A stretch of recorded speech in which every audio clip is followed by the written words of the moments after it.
And we continue this afternoon on Central Valley Talk. I'm Mike Scott, joined now by Robert Howk, who's going to tell us about an important deadline coming up for Vietnam veterans who, if you think you were exposed to Agent Orange and you're trying to get benefits, you have to, file a claim by the end of this month? By the end of this month, September 30th is when the benefit presumption sunsets, as they call it, goes away. After September 30th, you've got to prove the connection between your disease and Agent Orange. Now, there's a list of 8 diseases that are presumed to be Agent Orange. The big one... you mean caused by Agent Orange? Caused by connection between Agent Orange. This applies to people who even had a boot on the ground for a minute. They don't even have to have both feet on the ground. Just be exposed in the air for that shorter period of time. Also, what's called brown water sailors, Navy ships, other ships that were in the coastal waters of Vietnam, because these ships distilled their drinking water from the river and the harbors and stuff where they were at. That distillation process does not eliminate Agent Orange out of the water. It may kill all the bacteria, may kill the viruses, but it does not kill Agent Orange. So those people were still exposed to it. And these are diseases like ischemic heart disease. I had asked my doctor what that means, and what it essentially means your heart is not pumping enough oxygen to the rest of your body. He said it applies to almost every type of heart disease there is out there. Parkinson's. But now, wait a minute. You get older, and a lot of people have heart disease. How do you prove that that was caused by Agent Orange? What they did is I listened to a doctor from the VA speak, and what they did is they did a statistical study, and rather than fight every case, they just did a presumption connection between this and the diseases. And I had a friend of mine who's in Rotary who had been a forward artillery observer with the Army during the Vietnam era.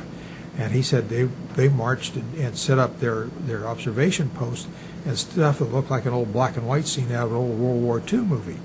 And he asked the lieutenant he was working with, and he said, "Oh, this is Agent Orange defoliant has hit there.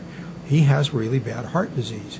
So he came into my office finally after I talked with him, and I said, "If you don't do it for yourself, do it for your wife."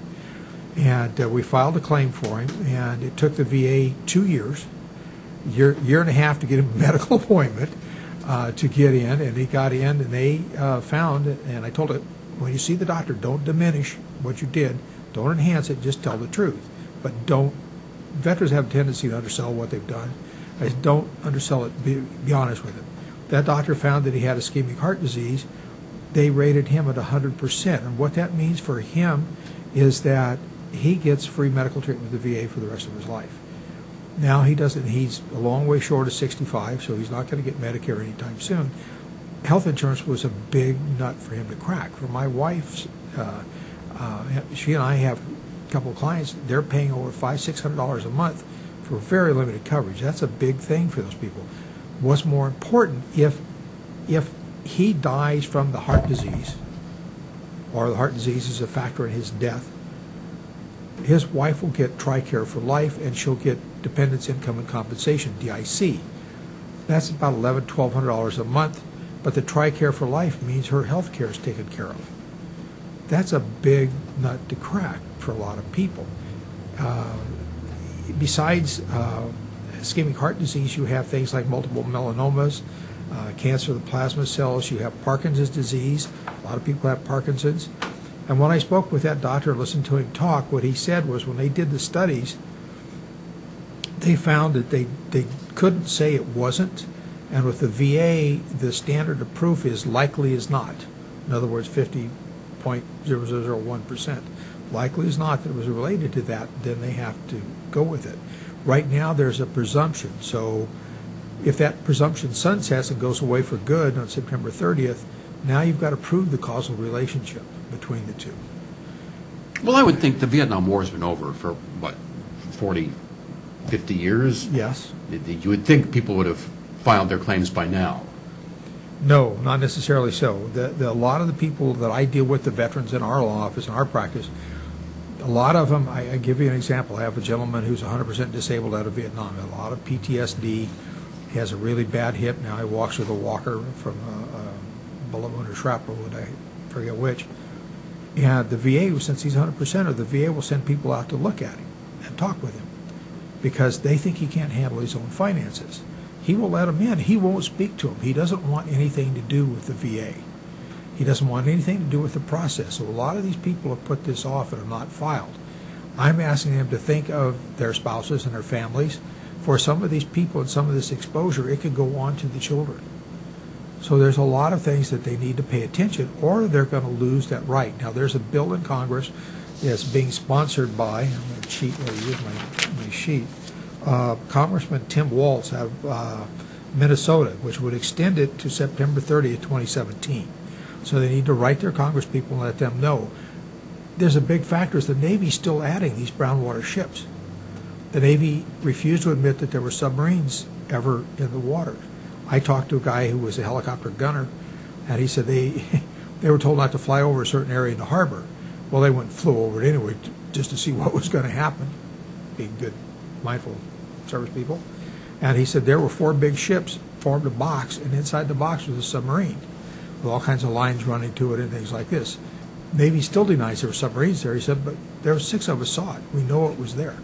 So the Navy is still, in its own slow, inevitable way, is getting around to listing ships. And every year, sometimes every month, they add new ships to this.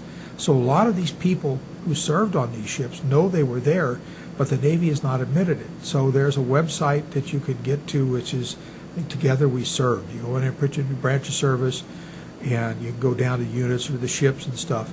You can contact known shipmates or fellow servicemen in your same outfit off of that to get 5 or 6 people, or get an officer, a retired officer, to swear that you guys were there, and then that puts them in that area.